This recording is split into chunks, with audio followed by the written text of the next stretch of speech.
Sa totoo lang, hindi pa ginabayaran yan. Hindi pa kami nabibil. Sir, hindi ba sponsored ng GMA? Meron din ganun, pero hindi para sa akin na sabihin yun. Nasa sa kanila na kung gusto nilang sabihin yun. Pero gaya naman sabi ko, ginastos namin kung ano yung kaya. At kaya namin gawin. Hindi kami gumastos ng sobra sa hindi namin kaya. Hindi na-raise an ethical question sa mga sponsors ng mga businessmen?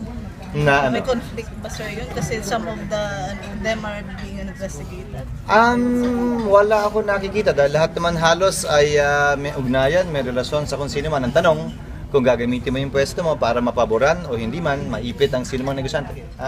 Tatayuan ko kung anong tingin ko ang tama at lalabanan ko kung anong tingin ko mali. At anumang conflict, ang importante, dinideklara yun at nang sagad na maging posisyon ng pwesto mo sa isang bagay, maliwanag at alam ng publiko. Ang sama naman sa panlasa na magsasabi ng mga gastusin kaugnay sa bagay na yan. Basta ganyan naman sabi ko, ginastos namin kung ano nararapat.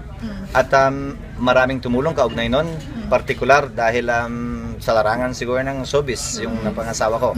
Kaya maraming Regalo. sponsors kaugnay sa bagay na yon. Hindi, nakakalungkot lang na maligayang okasyon yon. Pag-iisipan pa nila ng masama at mali siya sa tinagal-tagal ko sa gobyerno sa totoo lang. Ito unang pagkakataon na nagkaroon ng ganyan na pagdududa. Okay. May report. Tatakbo daw po si Hart sa Sorsogon. Hindi ito yun. Hindi ito yun. Papayagan. May ganun talaga? Papayagan. Hoy, pwede ba? Kakakasalang namin. Tama na muna yung mga ganyan. Maligayang okasyon to. Tama na yung mga politika at kung anumang mga paninira. Magandang okasyon ito. Hindi. Pero hindi totoo.